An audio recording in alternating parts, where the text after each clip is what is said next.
Diz assim a palavra do Senhor em Lucas capítulo 4, a partir do verso de número 16. Indo para Nazaré, onde fora criado, entrou num sábado na sinagoga, segundo o seu costume, e levantou-se para ler. Então lhe deram um livro do profeta Isaías, e abrindo o livro, achou o lugar onde estava escrito: O Espírito do Senhor está sobre mim, pelo que me ungiu para evangelizar os pobres, enviou-me para proclamar libertação aos cativos e restauração da vista aos cegos, para pôr em liberdade os oprimidos, e a apregoar o ano aceitável do Senhor. Tendo fechado o livro, devolveu-o ao assistente e sentou-se. E todos na sinagoga tinham os olhos fitos nele. Então Jesus passou a dizer-lhes: Hoje se cumpriu a escritura que acabais de ouvir. Todos lhe nenhum profeta é bem recebido na sua própria terra. Na verdade, nenhum profeta é bem recebido na sua própria terra.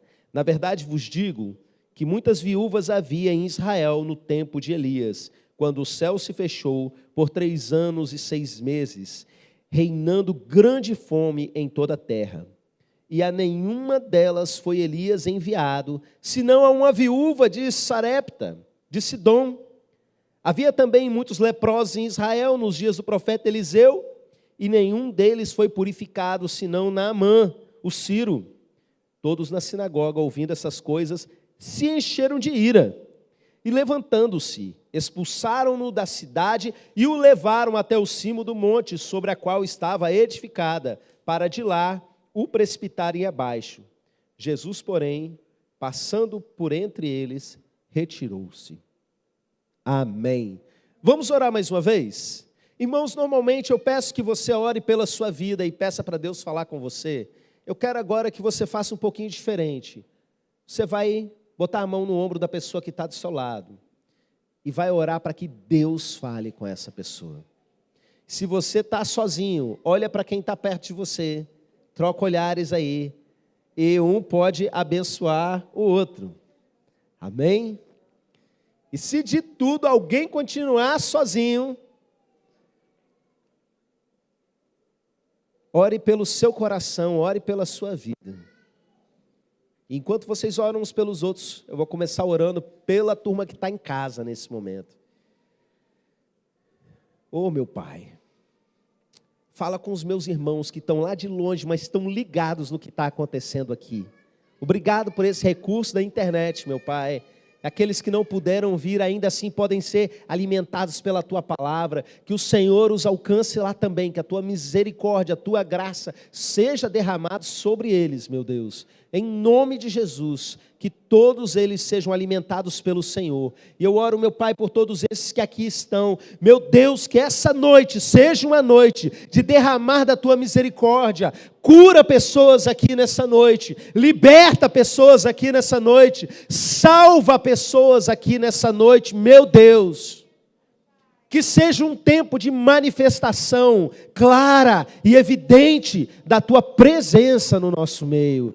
Em nome de Jesus, amém, amém, glória a Deus.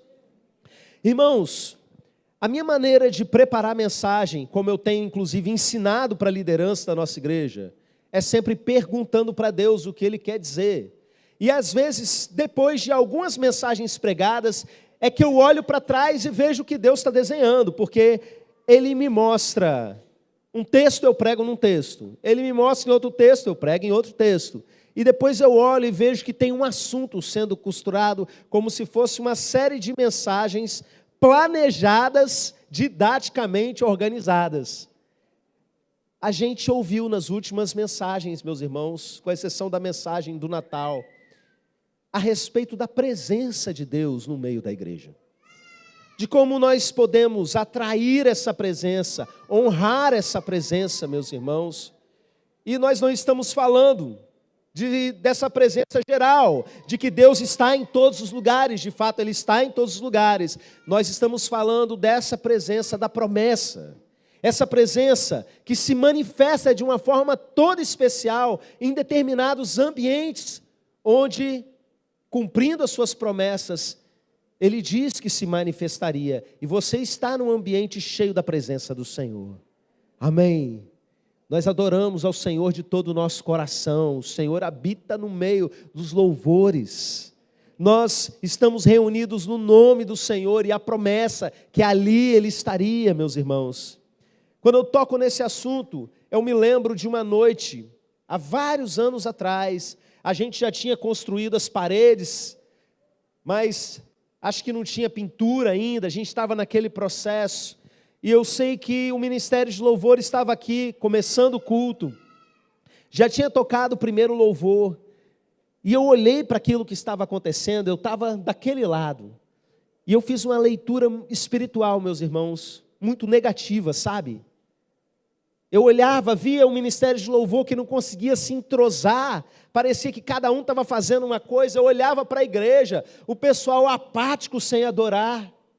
E eu subi, meus irmãos, eu catei o microfone, mandei o Ministério de Louvor parar e descer todo mundo.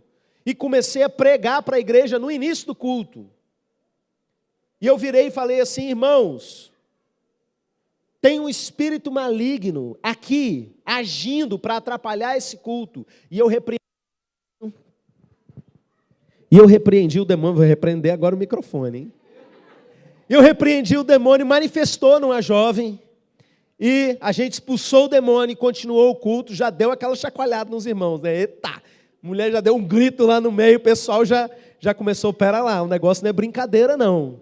E eu comecei a explicar para eles o seguinte, algo que Deus já tinha colocado no meu coração no decorrer da semana: o problema não é a presença do mal, o problema é a falta da presença de Deus.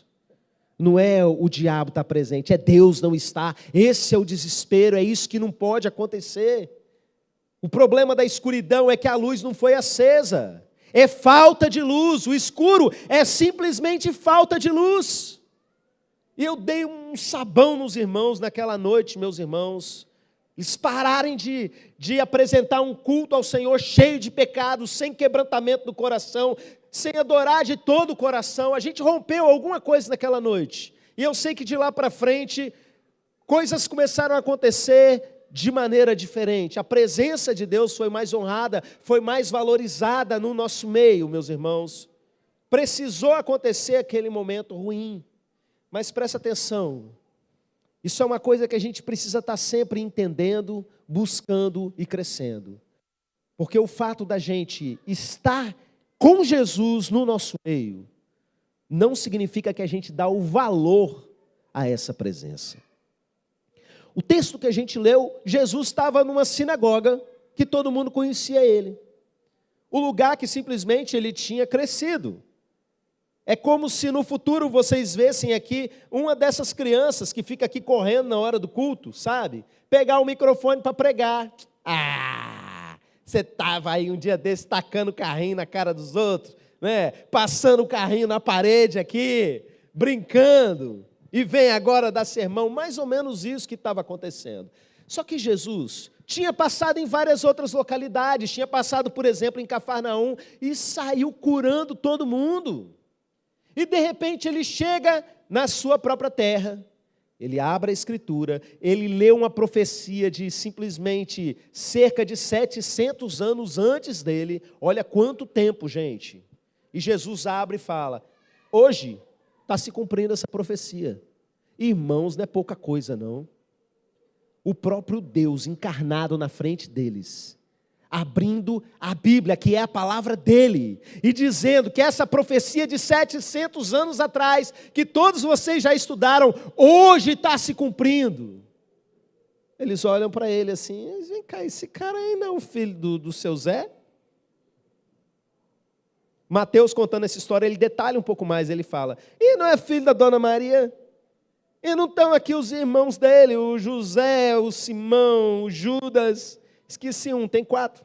O Tiago. E não moram aqui todas as irmãs dele? Porque a Maria da Bíblia, ela teve filhos depois que Jesus nasceu e continuou santa. A Maria das religiões aí tem umas diferenças, mas a da Bíblia é isso que a Bíblia diz. Enfim, fecha parênteses. Eles olharam assim: é o filho da Dona Maria. E Jesus fala o seguinte: o profeta geralmente não tem honra na sua própria terra. E ele conta 2 coisas: que ensinam muito para a gente sobre como honrar Jesus. Ele fala de uma coisa que aconteceu na época do profeta Elias, e ele fala uma outra coisa que aconteceu na época do profeta Eliseu. E cada uma dessas coisas mostram para a gente como a gente honra essa presença do Senhor. E eu já adianto para dar um spoiler para vocês. O nome dessa coisa que a gente usa para honrar a presença é fé. Jesus tinha acabado de dizer, olha, o Espírito do Senhor está sobre mim e Ele me ungiu para. E Ele começa a falar as coisas que Ele ia fazer. Eu vou libertar cativos, eu vou dar vista aos cegos, eu estou aqui para anunciar o ano aceitável do Senhor, irmãos, coisas tremendas. Era só eles crerem que ia acontecer igual em Cafarnaum. Mas aquele povo agiu com indiferença com relação à presença de Deus. Eu aprendi uma coisa, que o principal inimigo da fé não é a incredulidade. O principal inimigo da fé é a indiferença. A pessoa começa ficando indiferente à presença e daqui a pouco ela perde o temor e daqui a pouco ela para de crer. Sabe? A pessoa começa a se encher de crítica. Então ela chega num ambiente cheio da presença de Deus e ela bota defeito, e ela tem problema com os irmãos, e ela reclama do som, e ela isso, e ela aquilo, e ela começa, daqui a pouco, a presença já não importa mais, ela está indiferente àquilo. Houve um monte de crítica na internet, de gente que já perdeu a fé há muito tempo, e ela vai ficando indiferente, daqui a pouco ela não crê mais. Ela perdeu a sua fé. O maior desafio para a gente, meus irmãos, é guardar a nossa fé. O apóstolo Paulo chegou no final da carreira dele, pertinho de morrer, ele foi e falou assim, irmãos, eu completei a carreira, eu guardei a minha fé. O desafio dele era esse, meus irmãos. E olha que a gente está falando do apóstolo Paulo, um homem que viveu grandes milagres, que escreveu uma boa parte da Bíblia e deixou para a gente. Ele estava preocupado em guardar a sua fé. Você também precisa. Não seja uma sinagoga de Nazaré. Jesus virou e falou assim, olha, nos tempos do profeta Elias, existiu uma grande fome, parou de chover, Elias orou, parou de chover, quem conhece a história, por 3 anos e meio não choveu sobre a terra. E tinha muitas viúvas passando fome. Mas o profeta foi enviado só para uma. E eu queria que a gente refletisse um pouquinho na história dessa viúva. Jesus falou. É importante para a gente entender sobre essa honra à presença. Irmãos, Jesus disse que o profeta foi enviado a ela. Mas quando você para ler o texto lá em 1 Reis, primeiro livro dos Reis, lá no Antigo Testamento, a gente percebe o seguinte, que na verdade não foi a salvação para a mulher no primeiro momento. Do ponto de vista do profeta, foi a salvação para ele, porque Deus faz essas conexões. Começou ali, grande fome na terra, e Deus virou para o servo dele e falou assim, olha, você vai aqui para essa região, os corvos vão trazer pão e carne para você. Olha só que dieta boa, né?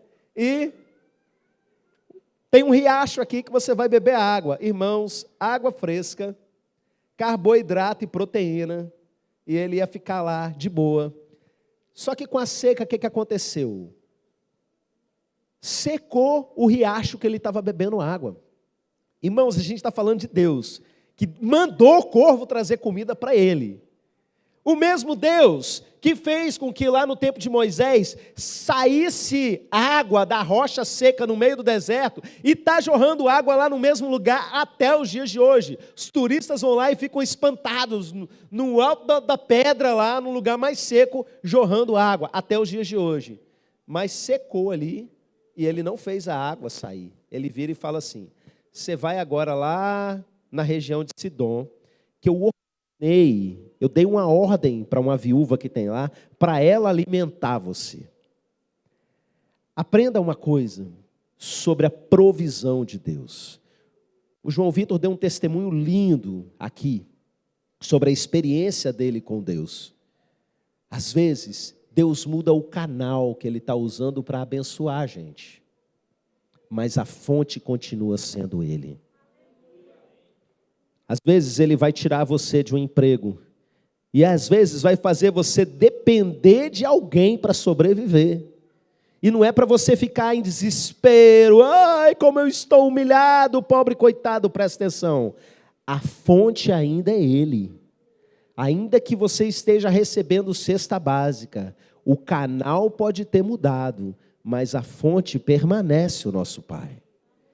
Então, ele foi para lá para ser alimentado. Mas Jesus aqui no Novo Testamento está contando o outro lado da história. O profeta é que foi enviado para salvar essa mulher. E lendo a história a gente percebe que Deus une pessoas segundo o seu propósito. E a gente precisa aprender a enxergar na vida da gente essas conexões espirituais que Deus faz. Ele chega na cidade e vê uma mulher catando uns pedaços de lenha. A mulher está lá, catou 2 cavacos. O texto fala isso. E ele fala assim: mulher, me dá um pouco d'água aí. Aí a mulher vai lá e traz água para o profeta. Já começou bem. Porque Jesus, cá no Novo Testamento, vai dizer que aquele que dá um copo d'água para um profeta, pelo fato dele ser um profeta, recebe galardão de profeta. Recompensa no céu de profeta, porque serviu um profeta. Só que aí essa mulher dá água para ele, ele bebe a água e ele pensa: Deus falou que ia mandar a mulher para poder me alimentar, né? Ele vira para a mulher e fala assim: olha, faz um pão para mim comer. Aí a mulher olha assim para a cara dele: olha, meu senhor, tão certo como vive o Senhor, o teu Deus, que eu só tenho na minha casa um punhado de farinha e um pouquinho de azeite, que eu vou amassar, vou fazer um pão para mim e para meu filho comer, e a gente vai comer e vai morrer. E a mulher é dramática, depois vocês veem isso lá, né, mais para frente, que ela continua sendo dramática, mas ela tem motivo para isso. A situação é séria mesmo. Era o restinho de tudo que ela tinha. E aí o profeta, ele vira e fala o seguinte: vai lá, pega e primeiro traz para mim, porque Deus falou que não vai faltar para você. Irmãos, eu não sei qual foi a conta que essa mulher fez, mas essa mulher é diferenciada. Ela sabia que ele era um homem de Deus, porque a resposta dela foi: tão certo como vive o Senhor teu Deus. Então ela sabia que ali era profeta. Não era qualquer maluco ali falando qualquer coisa para ela. Mas, de certa forma, também, ela ia comer e ia morrer de todo jeito. Quem sabe aquilo ali não era a última chance. Mas eu te digo que mesmo assim, a maior parte de nós ia pesar na matemática e ia falar: não, eu prefiro mais uns 2 dias de vida, né? E entre ele e eu. Mas de alguma maneira essa mulher, como eu disse para vocês, que era diferenciada, e Deus sabia disso, ela acreditou na palavra do profeta. E ela foi lá e pegou o restinho que tinha. Farinha, como eu fiz um sotaque bem brasileiro, né? Você já imaginou uma farinha de mandioca, mas não. Farinha de trigo. Fez um pãozinho de azeite. Catou os 2 cavacos de madeira, assou e trouxe para o profeta. E aí, volta a mulher para poder ver o jarro do azeite e a vasilha de farinha. Eu fico imaginando essa mulher virando o azeite na panela. Gluck, encheu outra vez. Não, peraí. Deixa eu ver esse negócio de novo. Oi. A fonte não seca.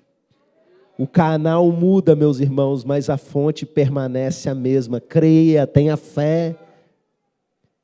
E aquela farinha, meus irmãos, 3 anos e meio sem chover, até a chuva voltar, não acabava a farinha e não acabava o azeite. O nome disso é milagre.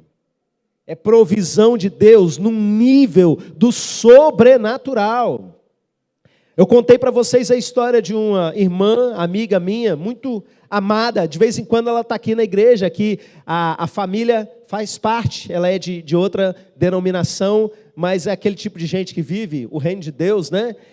Ela me contou esse ano de uma situação na casa dela que o gás tinha acabado e que não tinha mais condição de nada. Ela foi lá, orou no meio da madrugada pela misericórdia de Deus, e o gás voltou a funcionar e funcionou por muito tempo sem acabar. Não é no tempo da Bíblia não, meus irmãos, nos dias atuais, sabe? Coisa de décadas para trás, a época que os filhos dela eram pequenos. Esse é o nosso Deus. A maneira como a gente honra a presença é crendo nas coisas que o Senhor diz. Você quer honrar o Senhor, acredita que Ele vai fazer o que Ele diz que vai fazer.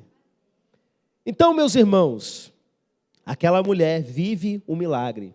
E daqui a pouco ela enfrenta um outro problema muito grande, porque gente de fé também passa problema. O filho dela, entenda, essa mulher era viúva, não tinha ninguém por ela. O filho dela, ainda criança, fica doente, piora e morre. E essa mulher vai para cima de quem? Do profeta. Por que você veio para minha casa para trazer à memória a minha iniquidade? Tipo assim, ela tinha um entendimento espiritual, que a presença de Deus chegando no ambiente, o nível de exigência sempre sobe. O nível de santidade precisa subir. E ela fez essa ligação, é por causa da minha iniquidade, mas nem era. O profeta pega aquela criança, coloca nos braços e leva para o quarto de cima. E ali Deus ressuscita aquela criança, meus irmãos. A casa que acolhe a presença do Senhor com fé, vive milagres de Deus. Você quer, meus irmãos, viver coisas sobrenaturais? Às vezes as pessoas ficam assim, o pastor tem que ir lá na minha casa, ungir a minha casa. Amém, meus irmãos? Eu acredito que em algumas situações a gente tem que ir lá e fazer um negócio diferenciado mesmo. Mas entenda, o problema maior não é presença de demônio ali, o problema é falta de Deus.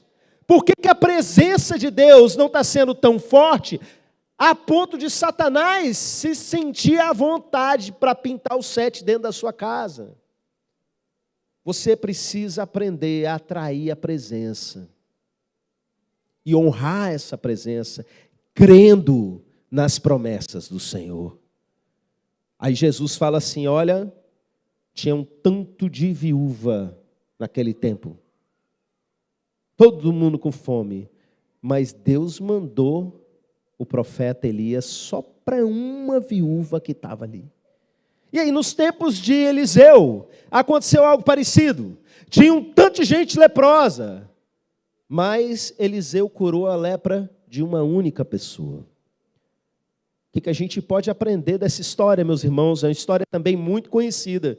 E eu vou trazer rapidamente alguns elementos dela como revisão para aqueles que já sabem e para quem não conhece também. As crianças aí provavelmente nunca viram uma pessoa leprosa. Eu pessoalmente vi poucas pessoas leprosas na vida, porque é uma doença de grande gravidade no passado, mas que hoje ela é mais escassa, né? É difícil a gente encontrar alguém nessa circunstância. Mas basicamente as doenças de pele eram tão terríveis, meus irmãos. Hoje a gente chama uma delas de hanseníase, que a pessoa começava a apodrecer em vida, ia perdendo a sensibilidade de partes do corpo, daqui a pouco caía nariz, caía orelha, caía dedo, e a pessoa ia chegando num estado tão terrível que morria.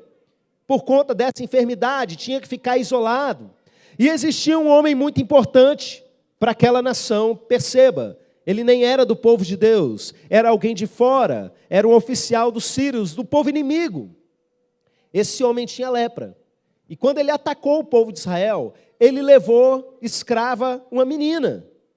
E essa menina, ao ver aquele homem sofrendo, mesmo ele sendo um inimigo dela, mesmo ela sendo alguém que estava sendo escravizada por ela, separada da sua família e submetida a trabalhos forçados por aquele homem, havia algo de reino de Deus dentro do coração daquela menina, sabe?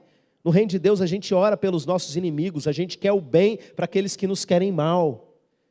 E essa menina, ela vira e solta a seguinte pérola: se o meu Senhor estivesse lá em Israel, diante do profeta que tem lá em Samaria, ele já estava curado.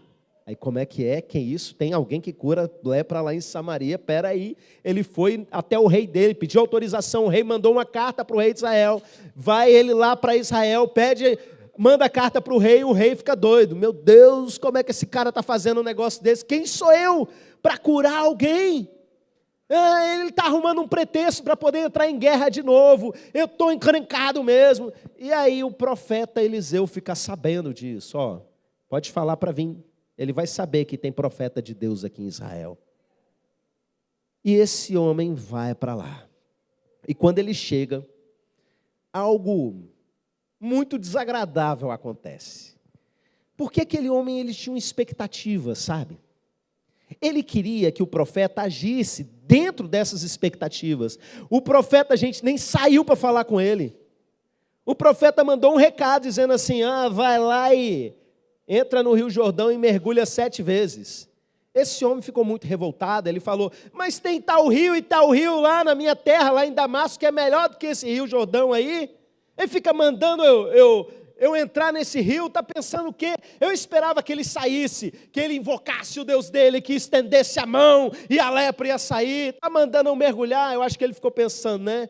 Esse cara está achando que eu tenho sujeira e não lepra. É lepra, não é suvaqueira não, rapaz. Se fosse um banho de rio que resolvesse, eu já não tinha mais nada.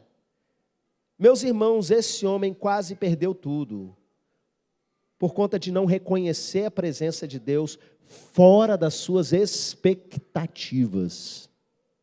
E presta atenção que isso serve para cada um de vocês. Quem se converteu nessa igreja e cresceu aqui no nosso meio, tem menos dificuldade com isso. Mas quem rodou e passou por outras igrejas, espera que Deus haja sempre da forma do passado. Eu cresci numa igreja que era desse jeito, Deus só age dessa forma. Então se veio numa igreja com muito espetáculo, tem igreja que é boa de espetáculo, né? E faz voz, entrevista demônio, e não sei o que, os caras dão salto mortal dentro da igreja. Pensa que Deus só vai agir daquele jeito. Eu tenho outro que veio lá de uma igreja extremamente tradicionalista, de silêncio medieval. Se um grilo entrar na igreja, ele adora sozinho. De tão silêncio que é, e Deus está agindo lá. Calma que Deus agiu lá. A pessoa vem com expectativas. Ela entra num culto diferente das suas expectativas, ela cria uma barreira no coração. E ela acha que Deus não vai agir. E que tudo que está acontecendo é uma palhaçada. Que lá na minha terra tem rio melhor do que esses que estão aqui. E aí, meus irmãos, esse cara quase perde a bênção. Tinha um monte de leproso naquela época. E Deus usa uma menina para curar um único cara. E esse cara quase perdeu tudo. Até que chegou um servo dele e falou assim, meu senhor, deixa eu te falar uma coisa. Como a gente diria nos dias de hoje. Irmão, na boa, se o homem tivesse pedido uma coisa difícil, você não tinha feito? 7 mergulhinhos, o rio está aqui. E é assim, se a pessoa tivesse falado, eu quero que você vá atrás de 50 velas verdes, 70 velas vermelhas, 2 galinhas pretas, um sangue de uma virgem, né? Mais 7 mosquitos da dengue, o cara ia se virar, ia jogar num caldeirão, ia dar o jeito dele.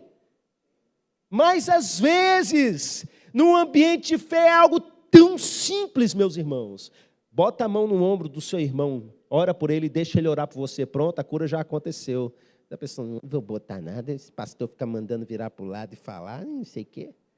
Vem aqui na frente, meu irmão, porque a igreja vai orar pelas... Vou nada, vixe, nem me viu. Irmãos, tem igreja por aí que cobra bênção. Eu vi um vídeo recentemente de uma senhora fazendo a contabilidade, eu não vou falar a religião que ela faz parte, tá? Mas hoje a sociedade xinga de burro quem entrega o dízimo. O nome disso é racismo religioso. A mesma lei que se aplica a respeito de racismo religioso para cultos de matriz afro se aplica para qualquer religião.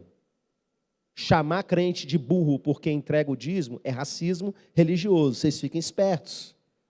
Eu vi a mulher fazendo uma conta do quanto que ela gasta na religião dela, adorando outros deuses. E ela foi colocando no papel. Irmãos, é muito mais do que crente usa como oferta e dízimo em igreja. Não se enganem.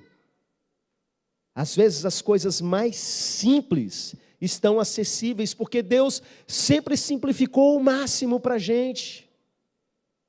Olha para a própria salvação, como que Deus nivelou tudo na fé. Não importa se você é rico, se você é pobre, se você fala uma língua estrangeira, se você é brasileiro, se você qualquer coisa. Se está doente, se está bom, não interessa. Todo ser humano tem acesso à mesma coisa. É só você crer. Creia! Isso vai transformar a sua vida. Esse homem resolveu. Ele obedeceu, entrou. 7 mergulhos. Não era a água que estava limpando ele, meus irmãos, era a obediência. Ele obedece por quê? Porque ele creu de verdade. Ele creu e o que aconteceu com ele? Foi curado. Voltou para casa curado. Hoje é famoso. Tantos e tantos e tantos séculos depois que ele viveu, ainda hoje se fala da lepra de Naamã, que foi curado porque ele resolveu obedecer.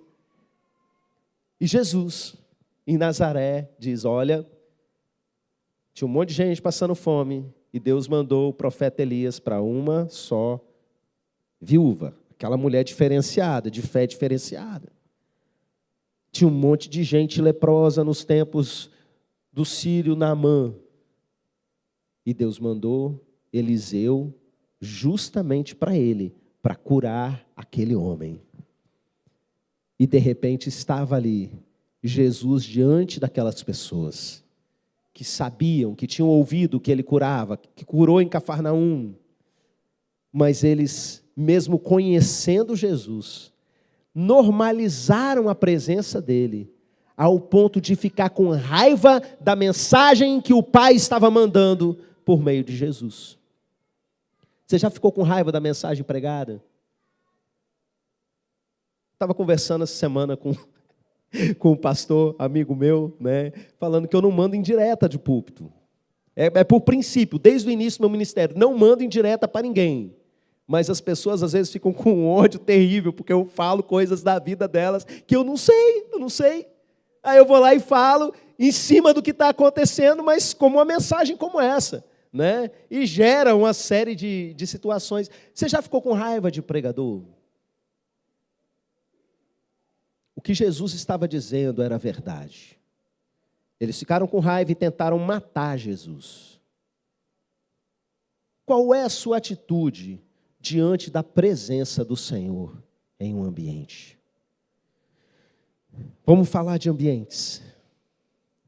Você não está na sinagoga de Nazaré.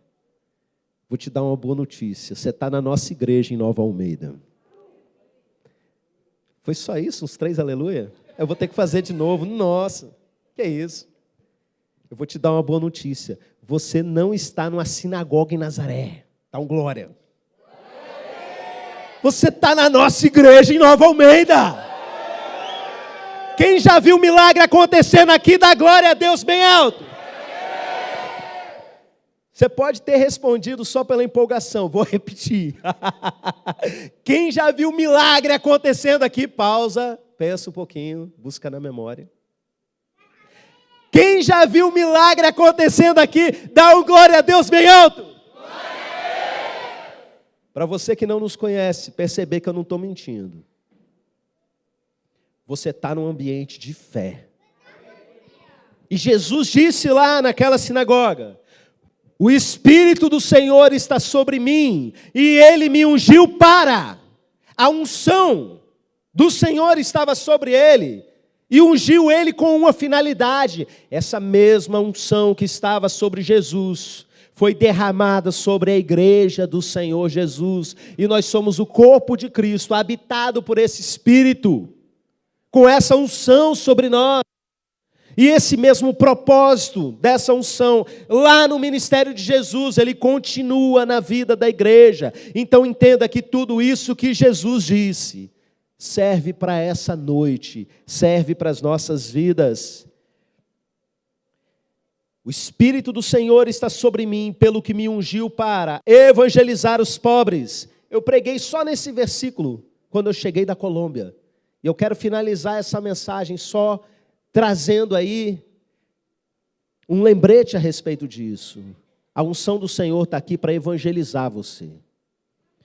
Você que ainda não recebeu a Cristo como Salvador, você que se morreu hoje sabe que não tem certeza para onde você vai. Ou pior, você que sabe que se morreu hoje está indo para o inferno. Eu quero dizer para você que a unção do Senhor está aqui para evangelizar você, para trazer a boa notícia, para dizer arrependa-se e creia. O Senhor quer salvar a sua vida. Aceita Jesus hoje e deixa Ele transformar tudo em novidade na sua vida. E deixa Ele transformar você numa nova criatura. Ele me ungiu para evangelizar os pobres, enviou-me para proclamar libertação aos cativos, restauração de vista aos cegos, para pôr em liberdade os oprimidos e apregoar o ano aceitável do Senhor. Aqui nós temos 3 coisas que falam de libertação e uma que fala de cura milagrosa. Vou falar primeiro de cura e vou juntar as outras 3 em uma coisa só. Quando a gente fala de cura, é nesse nível aqui. Você tem fé para isso? O Espírito do Senhor está sobre mim e Ele me ungiu para fazer com que cegos voltem a enxergar. Irmãos, isso não é uma fábula do passado, isso é real. A gente vive essas coisas. Eu leio texto como esse, eu sempre me lembro da vez que a minha célula estava reunida lá na casa do irmão Dutra e tinha um irmão cego e a gente orou e ele voltou a enxergar. E não era assim, tipo uma pessoa fraudando lá, não era pai de um dos membros da igreja, que tinha feito cirurgia e não tinha dado jeito. Era cego de um olho só, mas voltou, meus irmãos. E eu fiquei impressionado ali, eu achei, não, esse cara está trocando o olho. Não, ele estava enxergando nos dois. Nos dias de hoje, meus irmãos, essa é promessa para aquele que crê. Creia nisso, meus irmãos. Não importa o tamanho do problema, da dificuldade, a encrenca que você está metido. O Espírito do Senhor ungiu a sua igreja para isso, para trazer vista aos cegos. E aí ele fala de 3 níveis de libertação.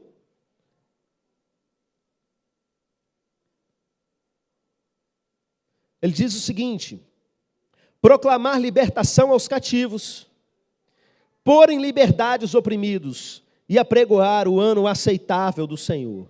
Nós temos pessoas que estão num completo cativeiro, sistema de escravidão mesmo, pelo pecado.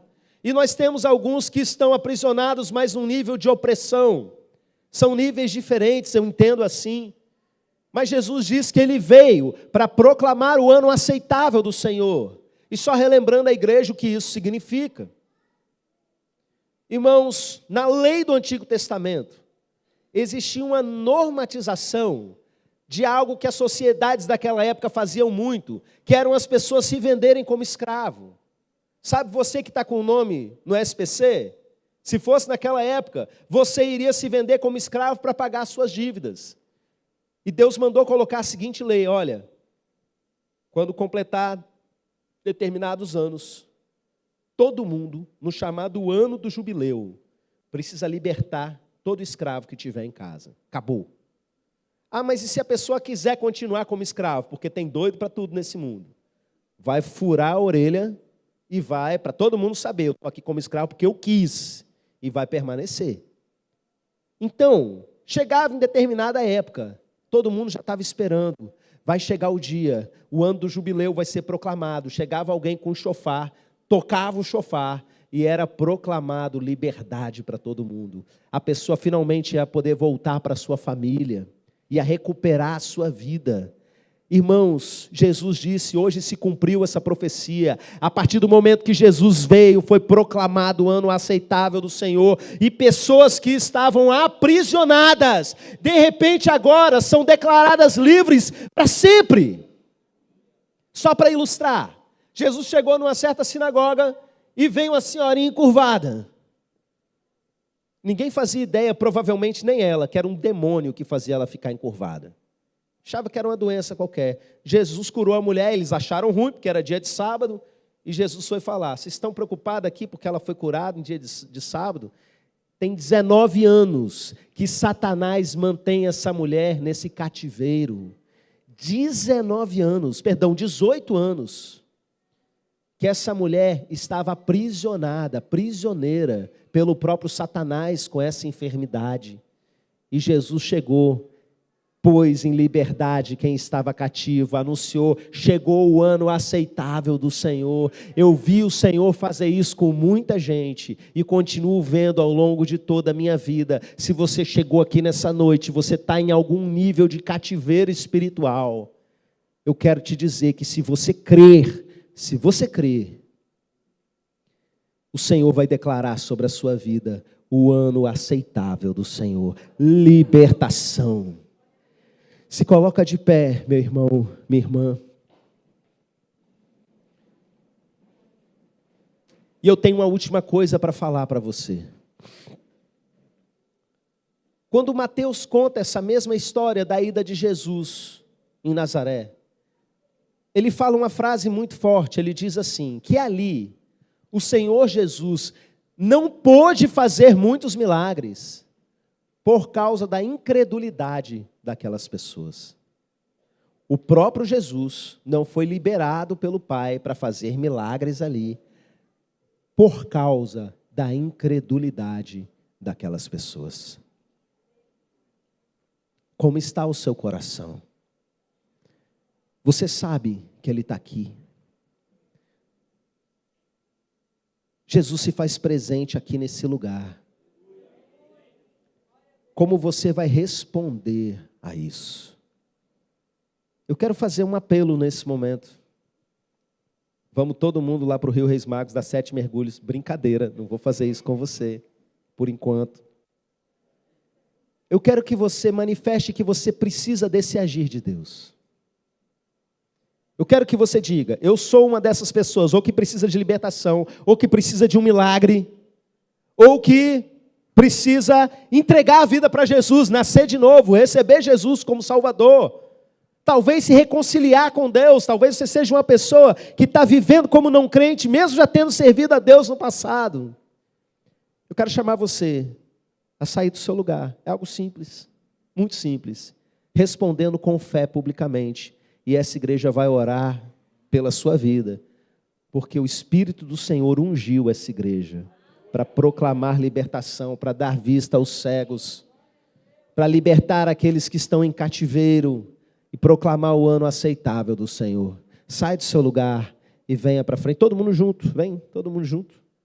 Todos esses, né? Os que querem aceitar Jesus, os que precisam de milagre, os que precisam de um nível de libertação, seja ele qual for, só sai do seu lugar e venha, que essa igreja vai orar por você.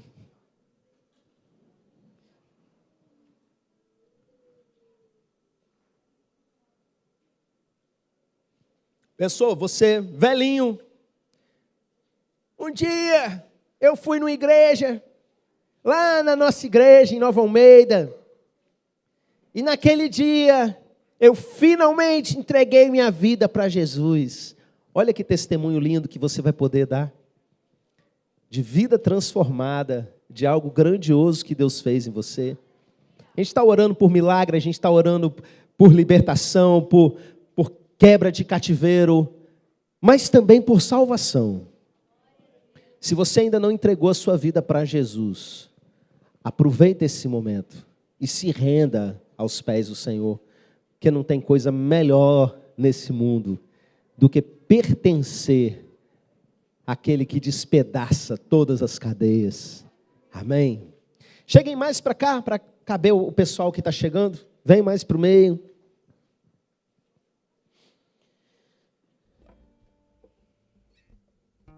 Igreja, estenda suas mãos sobre a vida desses irmãos.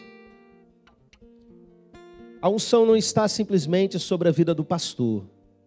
É claro, está sobre a vida do pastor, porque o pastor também é igreja.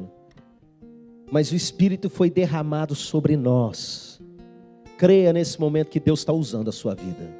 Creia que Deus está usando a sua vida. Abre a sua boca e começa a liberar a palavra de transformação. Abre a sua boca e começa a liberar a palavra de cura, de milagre, de conversão sobre a vida de cada um desses que aqui estão.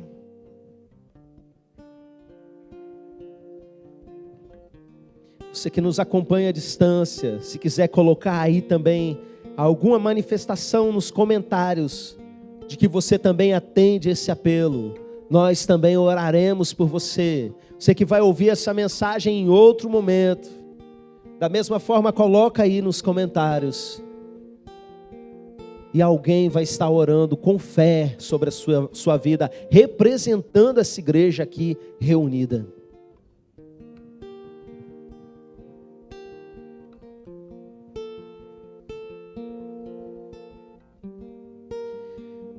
Espírito do Senhor, agradecemos porque o Senhor está sobre nós e o Senhor nos ungiu para dar continuidade ao ministério de Jesus. Por isso, nesse momento, meu Pai, eu quero orar por aquilo que é a maior bênção de todos, o maior milagre de todos, que é a salvação. Aqueles que vieram aqui nessa noite sem ter ainda um encontro real com o Senhor, que nessa noite, meu Pai, eles se entreguem por completo, que durante essa oração, eles se rendam completamente ao Senhor, e que a partir de hoje, só haja um Senhor sobre a vida deles, que não seja mais a vontade deles, mas seja a vontade do Senhor. Vem transformar vidas nessa noite, vem transformar corações nessa noite, meu Deus. Vem fazer de novo os teus filhos, vem gerar novas criaturas no meio do teu povo, meu Pai, no nome de Jesus. Clamamos nesse momento por aqueles que precisam de libertação, seja de uma opressão, seja de uma amarra um pouco mais complexa, seja de uma algema no mundo espiritual, seja de um presídio no mundo espiritual. Que tudo isso caia por terra, porque a tua palavra diz que a unção despedaça o jugo. A tua unção abre cativeiros, abre prisões. Por isso nós declaramos livre todo aquele que veio à frente aqui nessa noite. Eu dou uma ordem a todo demônio que se faz presente na vida de qualquer um desses. Saia agora. Essa é uma ordem no nome de Jesus. Não vai ficar nenhum. Saiam todos agora, em nome de Jesus. E nunca mais volte. Que caia por terra toda obra de feitiçaria, que caia por terra tudo aquilo que foi colocado por eles ou por alguém na vida deles.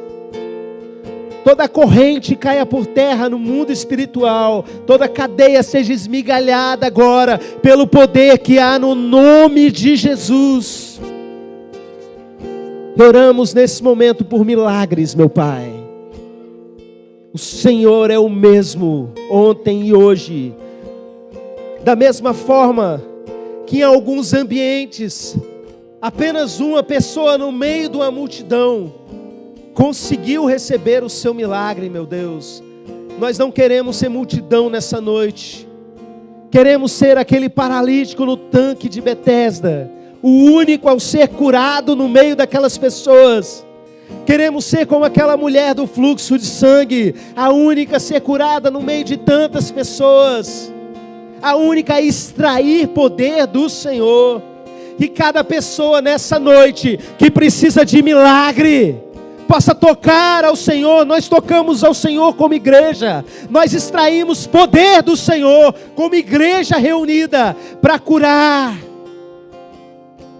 Abra a vista dos cegos, meu Pai. Faça o impossível. Cure o câncer, meu Deus. Faça os milagres que precisam ser feitos. Há pessoas clamando por um milagre na vida financeira, como aquela mulher do azeite, da farinha. Em nome de Jesus, manifesta a tua cura, manifesta a tua provisão. Estamos aqui para responder com fé. Nós honramos a tua presença com a nossa fé, crendo naquilo que o Senhor fala a nosso respeito. E o Senhor é o Deus da nossa provisão, o Senhor é o Deus que nos sara, o Senhor é o Deus que nos cura. Nós cremos nisso e tomamos posse dessa palavra, em nome de Jesus. Amém, amém, aleluia. Aplauda ao Senhor bem forte. Glória a Deus. Estenda suas mãos na direção daquela câmera lá. As pessoas não estão atrás da câmera. Atrás da câmera está a irmã Ana Paula. Mas nós vamos orar representando as pessoas que vão ouvir essa mensagem depois. Eu vou disponibilizar no meu canal no YouTube o recorte do culto de hoje só com essa palavra. E você pode enviar para alguém que está precisando despertar a sua fé, alguém que está precisando de cura. Você vai orar agora por essas pessoas que vão ouvir ou que estão ouvindo do outro lado. Pai querido, nós oramos pelos nossos irmãos que estão atrás de uma tela nesse momento, participando desse culto e clamando também por um milagre. Que da mesma forma que o Senhor tem agido aqui, e até mais, conforme o tamanho da necessidade, meu Pai, essas pessoas sejam também alcançadas pela Tua misericórdia e respondam com fé. Que enquanto nós oramos, seja lá a época que a pessoa esteja ouvindo essa mensagem, que a casa dela seja cheia da presença do Senhor. E que haja fé em cada coração. E que o milagre seja alcançado por cada um. Em nome de Jesus. Amém. Amém. Aleluia. Glória a Deus. Você pode voltar ao seu lugar.